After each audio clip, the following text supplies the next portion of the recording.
Hello, everybody, and welcome to Railcatin. It's our first official episode, Railcatin Scope 16, Episode 1. Glad you're along.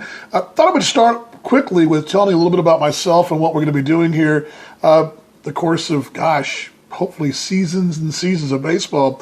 My name is Dan Vaughn, Dan Vaughn Jr., if you follow me on Twitter. That is my Twitter handle. Also, you can find me as well on Periscope right there at Dan Vaughn. What are the Railcats? If you're just stopping by saying, what are the Railcats, and you're talking baseball, what exactly are you talking about? Well, the Railcats, the Gary South Show Railcats, this is our one of our caps for the road. You can see this many Sundays. Basically our road cap. I shouldn't say Sundays. This is our road cap, really, but Railcats logo, one of our alternate logos right there. Of course, you can find us at railcatsbaseball.com. If you're looking to find a little bit more about the ball club, railcatsbaseball.com, which, by the way, Railcat fans, if you're interested, I'm an association which has our website updated, at least roster-wise. So it's all there bio-wise as well. See a lot of you folks joining in. Nicole Marie, Railcat fan, good to see her there. And I believe GM Curdy, a.k.a. Vaughn, must be taking a lunch break over at St. Mark's School of Texas. Anyway, Railcats, the American Association. This is, again, like I said, our cap. Several different caps. We'll show those to you guys as we go along. Wearing Railcat green today as well. This is not official Railcat wear, but Railcat colors. The American Association of teams running from Manitoba in Canada, Winnipeg, all the way down to Laredo in the Texas border. The Railcats are a member of the Central Division, which would be the Gary South Show Railcats, the Kansas City T-Bones, and located in suburban Kansas City. Also Lincoln, the Lincoln Salt Dogs in Nebraska, and the Sioux City X's. That's our division. The teams that we played mostly, we call them our division buntmates, to borrow a ticket term from here in Dallas, the radio station, the ticket. Other teams in the North Division would be the Winnipeg Goldeyes, the St. Paul Saints, Fargo Moorhead, the Red Hawks, and the Sioux Falls Canaries. And down south, they've got the Wichita Wingnuts, and then two teams in Texas that are combined this year, Grand Prairie, the suburban action between Dallas and Fort Worth, and then Amarillo, a ball club out there in the Panhandle. Those two teams are combined to play with one team this coming season anyway. Then you got Laredo down the border, and then Joplin rounds out our American Association. So a little bit of an update on what the American Association is for you first-timers. All you Railcat fans, you all know all this already. So Periscope background, what is that? It's an app that I'm very excited about. If you saw the test yesterday, so many possibilities with this new app. It's going to take our Railcatin blog and really some of the audio things that we're doing and pare them down and really put them out there for you folks on video-wise. So excited about it. But it's under the Twitter umbrella. Twitter owns Periscope, a great app, and if you don't have it, you should get it. It's great to follow, and it's going to be so much fun this season. Plans for 2016, I see things like pregame preparation before the broadcast. Just saying, hey, what are we doing today? We're in Winnipeg, and this is what's going on. Or maybe it's a post-game interview. Maybe it's one of those inside the clubhouse interviews we don't always get, something like that. Maybe it's a one-on-one with Greg Taggart following the ball game when he meets with the manager, or when he meets with the media there, both Mike and Hillary of the papers there on the South Shore. Maybe it's batting practice, or it's riding the bus somewhere. All these little things can be possibilities with what we're going to be doing in our vidcast or scopecast or whatever. And we'll see some of you folks joining along here as I kind of use the old bifocals. Boy, I'm getting old. I'd like to see you guys joining along. It's Forever 12, I believe that was. Glad you're along. Let's just jump into the Railcatin news as well. Let's just start. Two teams have been really active the last couple of weeks. Winnipeg comes to mind. It seems like every day I'm getting something from Winnipeg. They signed another player. Two big names, really one big name. They signed Edwin Carl. We didn't see him a lot last year. If you're an ABL fan, some of you folks will be watching this in Australia a little bit later on the tape. Edwin Carl was with the Perth Heat, a team that usually is the top of the heap of the ABL. Had a really down year this year, finished fifth in the six-team league. But Edwin Carl was one of the top pitchers in the American Association. Edwin Carl going to Winnipeg. The Australian Baseball League. He pitched late in the American Association last season, had a really good run, and really catapulted him to a great winter ball season. If he stays healthy and can really continue that run, he's my early pick for pitcher of the year. Edwin Carl, got to watch as Winnipeg gets really strong picking up Carl. They also I'm going to be saying goodbye to Luis Allen, the former veteran catcher, is no longer with the ball club, but they're saying goodbye to their veteran, and Luis Allen. A couple of notes just to pass along to you. There's a long list of those. The American Association website's got a lot of that for you. Looking, gosh, I'm kind of funny. Let's see. Melanie joined. Melanie, how you doing? As I kind of see the Samsung, the camera is actually right there. There we go. Right there. If I look the other way, that's what you're going to do. Look the other way, kind of do the offset thing. I'm channeling my inner television, broadcast television days from KMAC Television Lubbock back in the day. If Ryan Hyatt is watching, he knows exactly what I'm talking about. All right, let's jump into the Railcats, what's been going on Railcat-wise. Latest news, Elbert Devare back with the Railcats again, switch hitter. You guys may remember him, you Indiana folks especially. Let's see, we got Melanie, hello, and Nicole Marie, hello. Glad you guys are along. Elbert, the switch hitter from Ball State, young man from Florida, who actually came over from Puerto Rico. I believe he was a junior in high school, I believe, and learned English, and really is just a heck of a nice young man. He fits that Railcat kind of background of a Railcat, a guy with a degree, a kid that can play multiple positions, and just a really outstanding young man. Elbert signing over the weekend. We didn't get that to you. Matter of fact, pull the curtain back. This is kind of something you can learn here with the scope as well. You guys in Northwest Indiana and Chicagoland know about the high winds last weekend. Well, it foiled our emails going out over the weekend. Actually, Thursday and Friday, we lost a chance to send out press releases. So some of this news was supposed to go out. It didn't go out, but Elbert's one of the ones that was supposed to go out, and we're glad we got out there. Hello there, LOF. GJJJ, glad you're along with us. Talking Gary South Show Railcats baseball, so you guys join us along here going, what is going on? Oh, it's German spec. No, not German, but I speak English. I am German, Vaughn being German, but we're glad you're along in Germany. Baseball, it's kind of growing in Germany, right? I think it is. Seems like it is. All right, let's get back to the Railcats. I mentioned Elbert Devare joining the Cats, and Elbert will be, the thing about Elbert is he fits that perfect role for Greg Taggart, a guy that can play all the infield positions, mostly played third. He's a natural shortstop. He also played the outfield.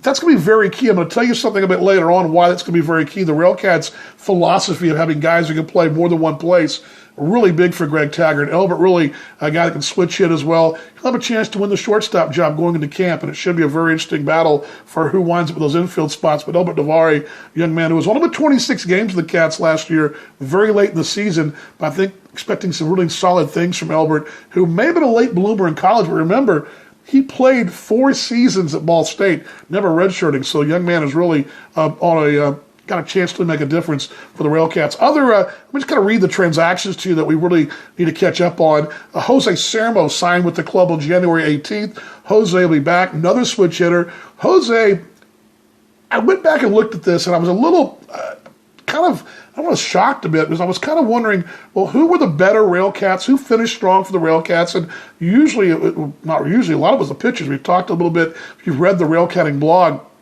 you may have seen some names like Andy Roberts finished strong, John Kovalik finished strong. Fernando Gonzalez was outstanding late. Those young pitchers, all those guys finishing strong. But as far as position players, who really finished strong for the South Shore? Well, Sam924 joins us. Glad you're along, Sam, wherever you are. Jose Sermo finished quietly. Finished strong for the Railcats. Remember, Jose joined us on that second Winnipeg trip last summer. A young man drafted out by the Brewers in 2012 out of Bethany College in Kansas. But just looking at the immediate impact he made, he went 7 for 13 in his first 4 games in that series against Winnipeg. And I'd forgotten really what a great addition he was to the Cats last year. You recall he's going to come back basically as the Railcats' leading hitter average-wise at 286.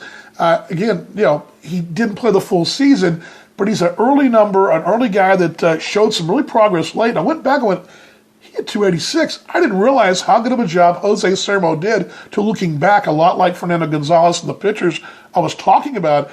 Jose made a great impact early and was consistent late, and looking forward to having Jose back. Switch hitter, can play multiple positions. Corner infield would be great. He played outfield late as well for the Cats, and that's going to be very key, as we'll talk about that again. I'm going to get to that moment, to that point here a bit later. Pardon me here. Let's see here. Taylor Black, a right-handed pitcher from right where I live in the Dallas-Fort Worth area, Allen, Texas. Taylor, former Rockies farmhand out of Texas State down in San Marcos, Texas. Taylor, a right-handed pitcher, has that classic pitcher's build. Also comes with the college experience, playing the 4 years in the with the Texas State. Also 2 seasons, short seasons with the Rockies organization. He was a draft pick for the Colorado Rockies organization. A little bit more about Taylor and why I think it's a great signing. Being a Texas native, yeah, I'm a little biased here, but Florida, California, and Texas produce the most baseball talent. It's just because, hey, there's more people in those places and the weather cooperates. And Taylor plays in a really competitive, what they call Super 5A or 6A conference. Allen, Texas, well known for its football, but you can Google that and check out their football stadium. At McKinney and the Plano schools have developed some really top talent in the draft every year. And Taylor playing, I believe, in the same summer ball league that Clayton Kershaw, who's also from this area, played in a few years ago. But a Texas native, 26th round pick for the Rockies in 14. Last year with Grand Prairie. What I love about this situation is that the Cats, in the trade, getting Taylor, the Railcats also getting a guy that was in Grand Prairie last year. And I've talked about this on the air. Grand Prairie's situation, while it's settled this year with Amarillo, the good news is that Taylor's going to be in a situation where fans are going to show up and be there. There's a lot more energy. Just a better situation to be with the Railcats right now until Texas, and I've talked about that, until the Texas teams kind of settle things down. Hopefully this summer, Amarillo and Grand Prairie will kind of settle that situation down. But I think Taylor Black's going to be an outstanding addition, 6'2", 190 right-hander, and look for him to fill either a starting role or work out of the bullpen for the Railcats as we take a little breath here and tell you that now here's where it gets a little interesting, and timing is everything, folks. Excuse me, of the grapefruit juice. If you know the broadcast booth, grapefruit juice always a big player in our broadcast booth. Wyoming, Chicago joined. Glad you're along, Wyoming, Chicago. Have you got folks up there in the Chicagoland NWI? I feel for you. I know the blizzard and you guys are shoveling snow. I talked to the Railcats front office. You guys are busy and trying to shovel snow just to get to work. Also, Ryan Hyatt Media. Ryan Hyatt, good to see you, Rano. I was just talking about you a few minutes ago about our old days on the campus at Tech. Traded Kevin Taylor of Fargo in exchange for cash. Greetings, Ryan.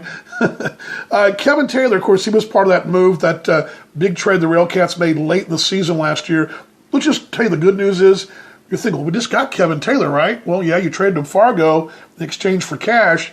Taylor was signed by the Mets about 3 days later, so he was not going to be with the Railcats anyway. The Mets were on him for quite a while, and Kevin Taylor, who the Cats traded, who was acquired in the offseason in the late part of the season in the big Laredo trade. Taylor now with the Mets organization. So timing's everything, folks. Cats getting exchanged for cash for the Mets moved in and got Kevin Taylor from Fargo.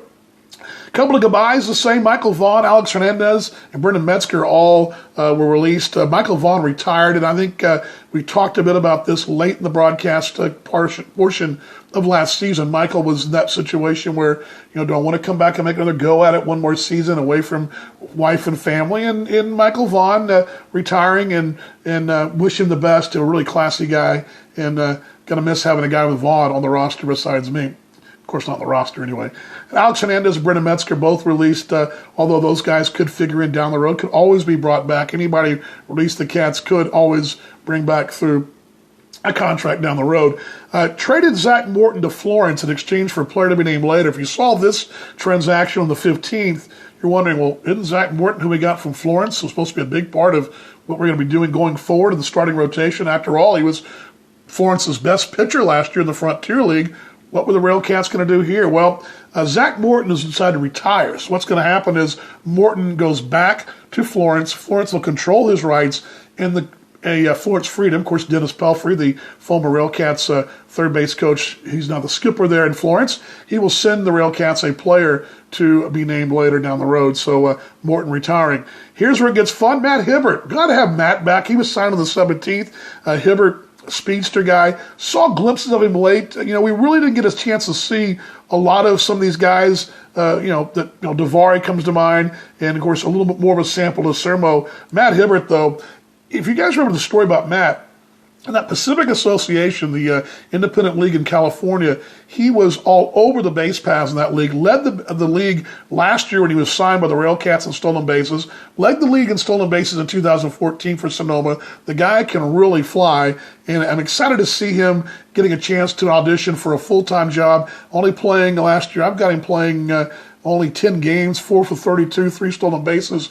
But Greg Taggart is, again, the Railcat skipper, has gone out west time and time again to find talent out west. And this is a guy that, of course, the Cats had late.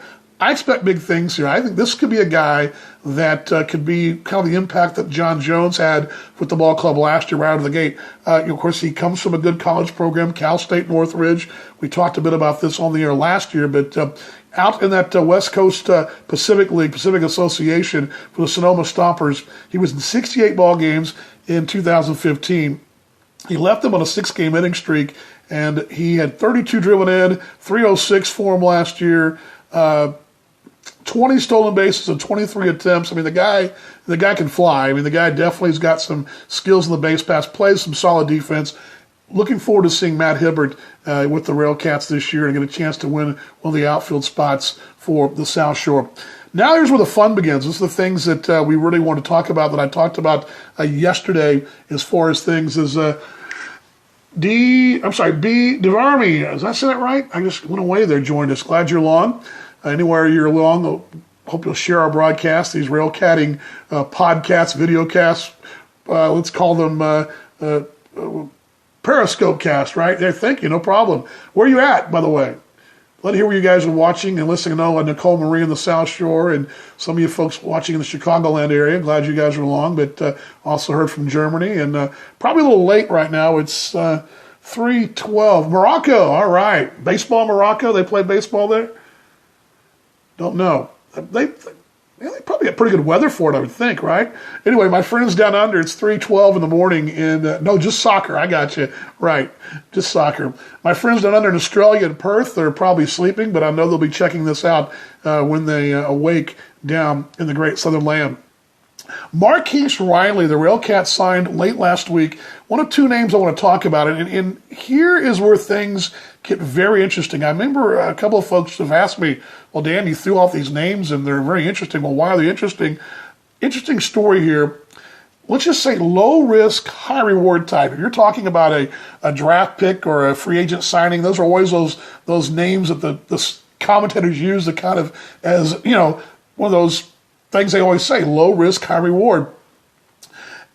He was one of the top indie prospects in 13. As a matter of fact, Marquise Riley was named one of the top 10 independent league baseball prospects by Baseball America in 2013. He had an outstanding season in the Frontier League. I mean, really, a young man from Hillsborough, North Carolina, played at North Carolina A&T. Let me pull up his press release right here. I've got that right here for us.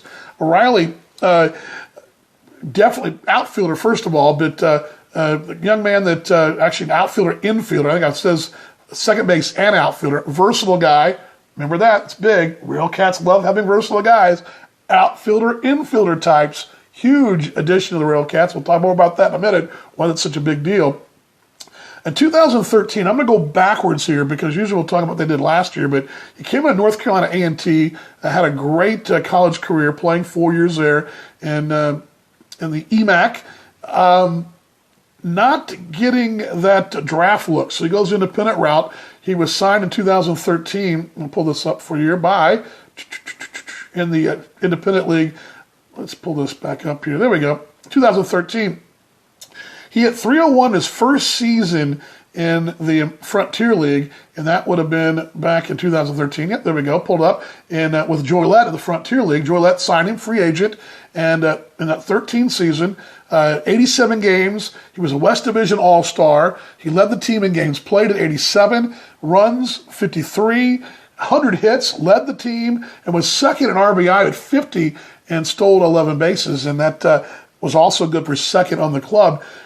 here's what's interesting, because the Braves come in and sign this kid to a contract following the 2013 season, but he goes to spring training, does not make the roster for the minor league clubs in the Braves organization, so he comes back from 2013 back to Joliet and hit 302 in 44 games, drove in 24 for the Slammers, was tied for second in the club with 7 stolen bases.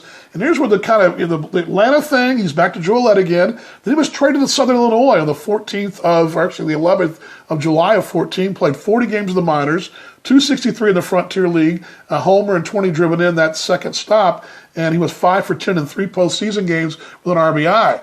Well, it doesn't stop there. I mean, he's now moved from Joliet to Atlanta, back to Joliet, now to Southern Illinois. Now he begins the 2015 season at Windy City. Of course, that's the team right there, not too far from our doorstep in the Frontier League, there in the Chicagoland area, and wound up opening the season at Windy City, 59 games, 245, 2 homers, 19 driven in, and he had 29 walks.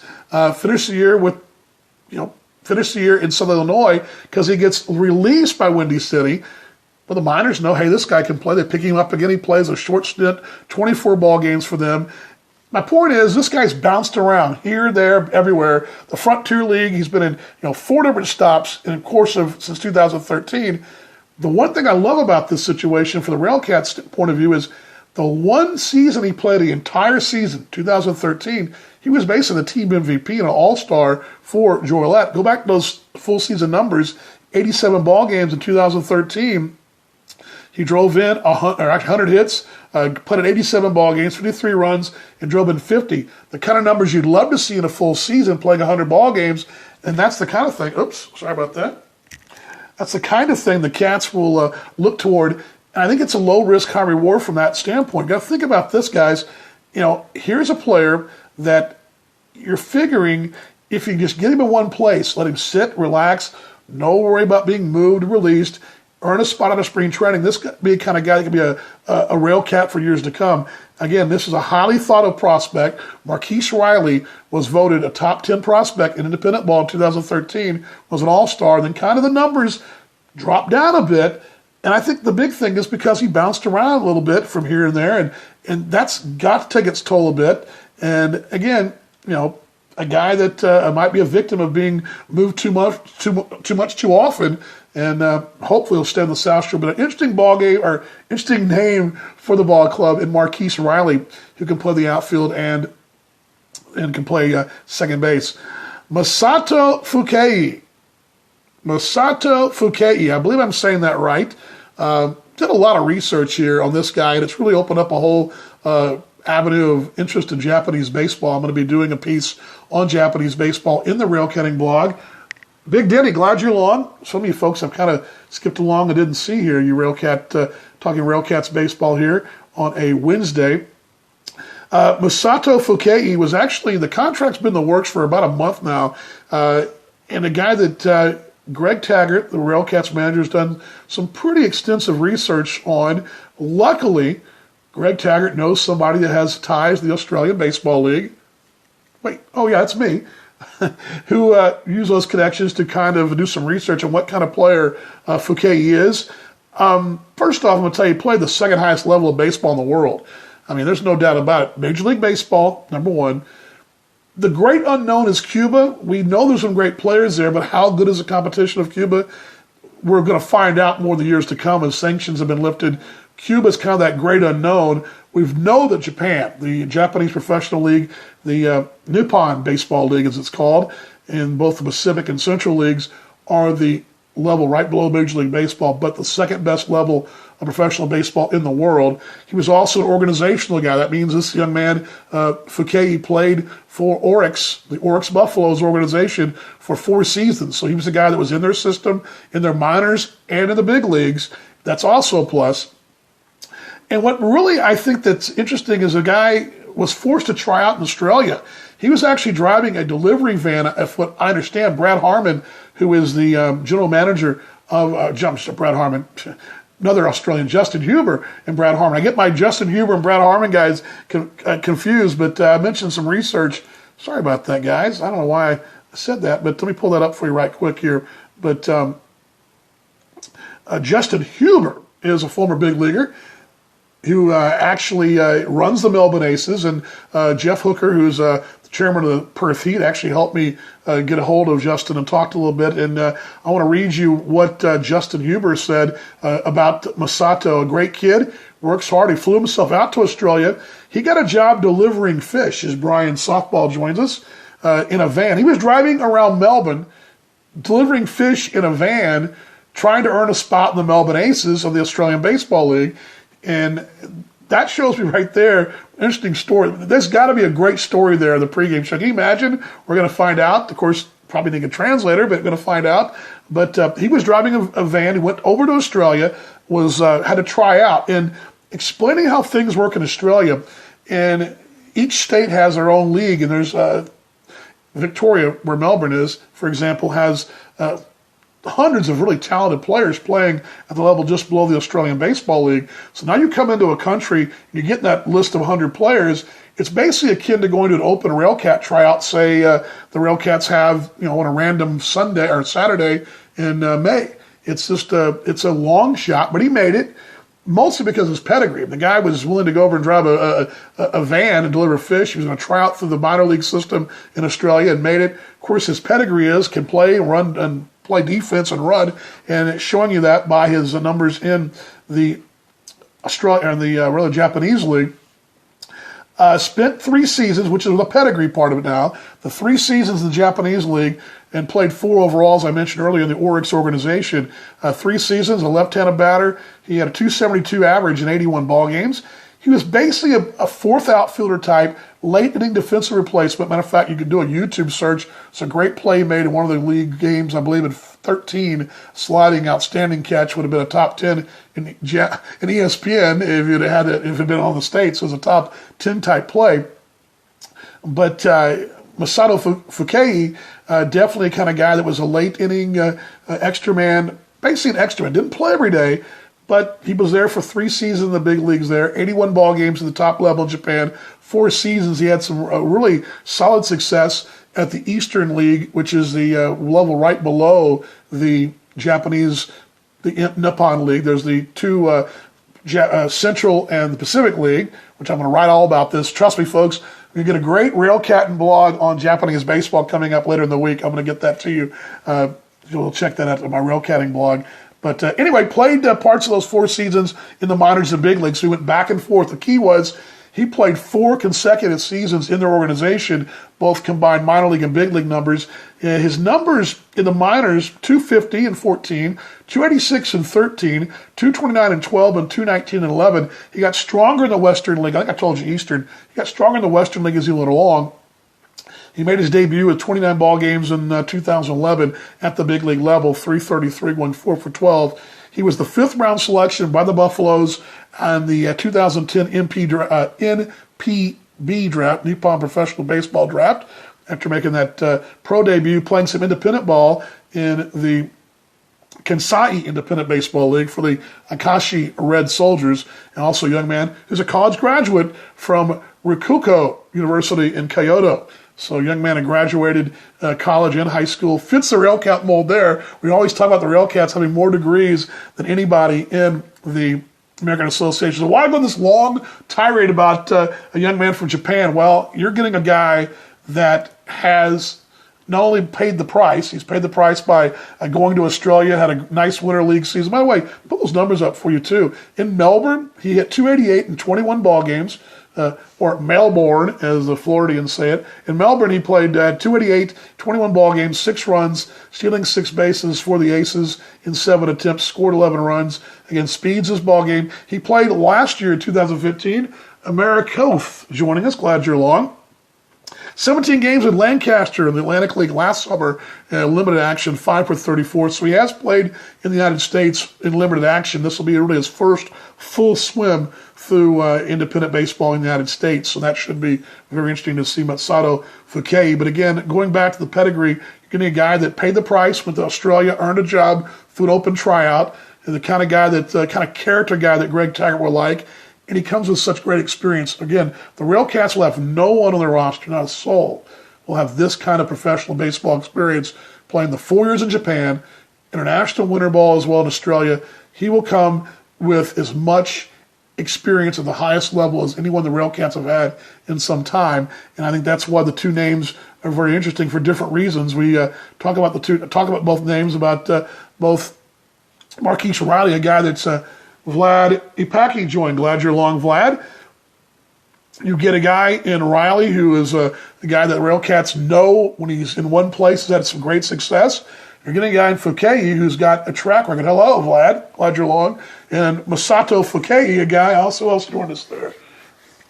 E69 8th, got so many numbers and letters. Glad you're along as well. Talking baseball here on a Wednesday. Talking Gary South Shore Railcats baseball on a Tuesday. The 2013 American Association champions trying to get that way again. So talk about their roster here. But again, Riley, the low risk, high reward. Fukei, a guy, I don't want to say sleeper, but this is a guy who won't hit the ball in the ballpark. He's got a lot of that triples and doubles type stuff, and perfect for the Railcats. Triples and doubles. I expect to see this guy be an extra base hit machine and a stealing base machine as well, or base stealing machine as well for the Cats in 2016. I spoke with Greg Taggart last night. Want to close with a couple of things. We'll be closing out. And I spoke with Railcats HQ today. Snowing up there in Chicagoland. So you guys are, the Cats are actually closed today, trying to shovel their way over the Railcats ballpark, U.S. Steel Yard. Greg told me last night, expect a small flurry of moves the next week or so. Go Texas Rangers, that's right. I'm living in Dallas here. It's where my home is, and big, huge Ranger fan. Looking forward to Rangers baseball, as pitchers and catchers reported last week. Out to surprise. Railcats still got plenty of time to we report to the South Shore, and looking forward to all of us reporting. By the way, my report date, somebody emailed me asking me, when are you going to be in the South Shore? I will be there. Yep, go Cubs, go, Nicole Marie. And Nicole, I'm trying to educate you Chicago folks on a couple of things, Nicole. Of course, we all know the Dallas Cowboys' greatness. We also know the Dallas Stars' greatness and the Texas Rangers' greatness. Now, the Mavericks you guys can have in Dallas, I'm a Spurs fan. But anyway, sorry, Nicole, I had to throw that out there. I know you guys are fired up about Cubs baseball, and you should be. You know what? Think about this, Nicole. Yeah, next season high. Yeah, right. Getting a little hazing for the Cowboys, yes. It's always next year for the Cowboys. But think about this for the folks up in Chicagoland and Northwest Indiana. It's going to be a fun time.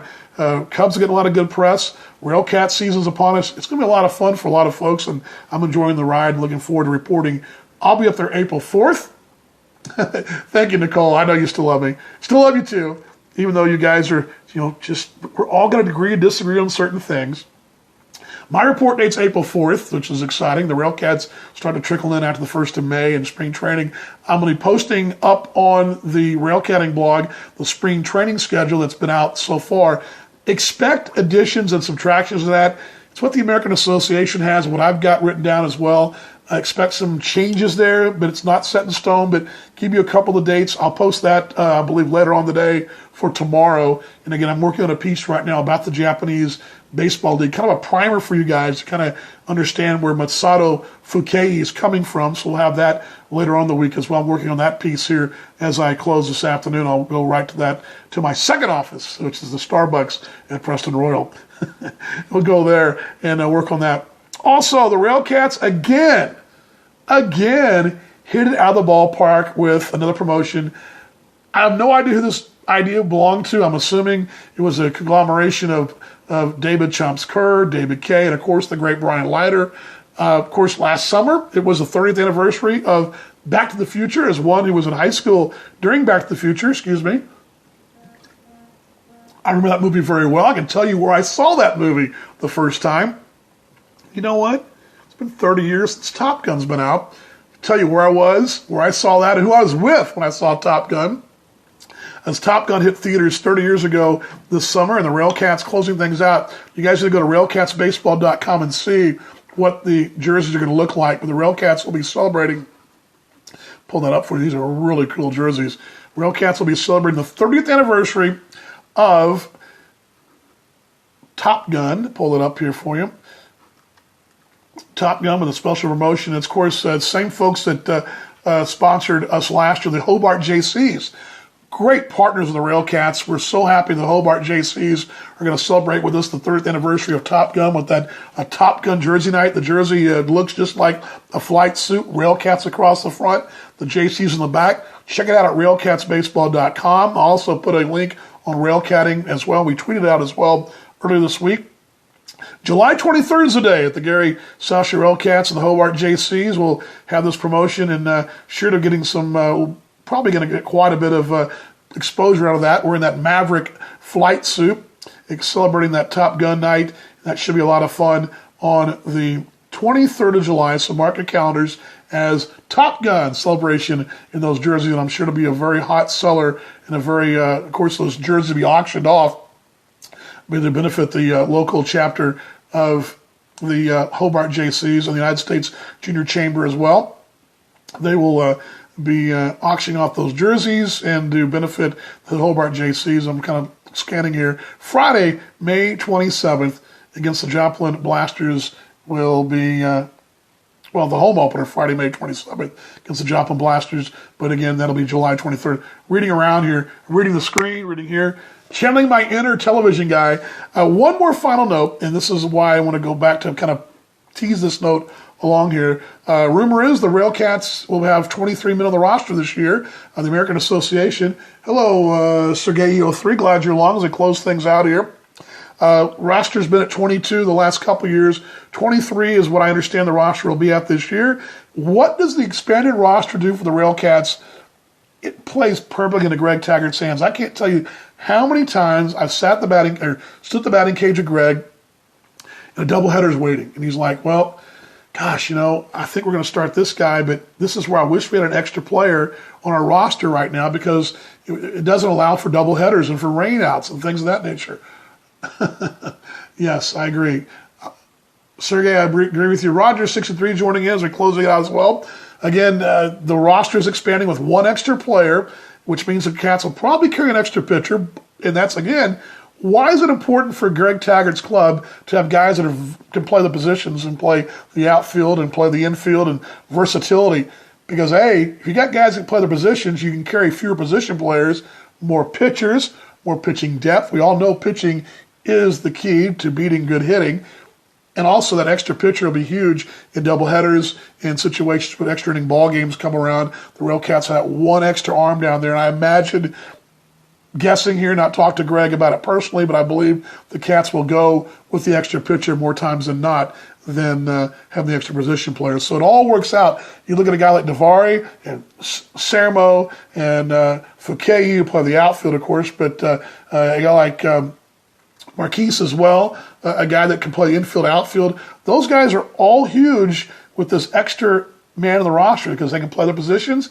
You carry an extra pitcher. You've got more depth. It's a good thing for the Railcats. I know Greg Taggart's very excited about that. Upcoming things, again, look for the piece tomorrow, Railcats spring schedule. Later this week on the Railcatting blog as well. I'll tweet that out. We'll have the piece on Japanese baseball. Glad you sat through the entire process today on our first Railcatting video blog. Let's call it is it a scope blog? I got to find a name for this. I'll figure it out. Again, the Gary South Shore Railcats right here. And as Thomas joined us late in the video cast here. Railcats baseball not too far away. If you guys are not familiar with the Railcats, the American Association, that's our logo right there. I am the voice of the Gary South Shore Railcats. Oh, one more thing. I'd be remiss if I didn't throw out one more thing. I am the voice of the Gary South Shore Railcats. I am actually going to be joined by Michael Shively this year. Michael, a senior at University of Nebraska-Lincoln, will be graduating in May. He'll be joining us around the 10th or 12th of May, I believe. I think the 12th. Sounds right, Michael. Michael is going to be our number 2 broadcaster. He's going to be heading up our media relations department, also dealing with our nightly broadcast interns. And Michael, a nice young man, going to be a really great asset to our family at the Railcats. I'm looking forward to having Michael Shively, a Nebraska graduate, joining us following his completion of his studies this spring. He'll be my man in the booth. He'll be doing a lot of the post-game interviews, a lot of pre-game stuff, and you'll see him a lot on our YouTube presence, other things as well. Michael, welcome to the Railcats. I want all you Railcat fans to welcome Michael as well when you see him down the road. We'll be making an official press release coming out later this week. So again, the Railcatting blog coming up tomorrow, the schedule, Japanese baseball later on this week. We'll talk about that. And on the blog side of things, and Michael Shively, look for that, and also some more breaking Railcats news. Right here on Periscope, as news happens, we'll tell you about it right away. The player signed, sealed, delivered. We'll let you know right away in our next Railcatting blog. We'll just shoot for this time next week. How about that? I told you 10 a.m. Central. Here's a little bit later than that, but whatever. Whatever works. We will shoot for one next week, and of course, look at your check your Twitter and Railcats Facebook as well for these updates when we'll have these video casts. But looking for next Wednesday for our episode 2 to get you caught up on the Gary South Shore Railcats. Dan Vaughn, voice of the Railcats. Glad you guys sat through the long one today. It's the intro version and all the technical difficulties. And we always say, well, it's afternoon though. Good afternoon, Rusty and Rascal. See you guys later on down the road.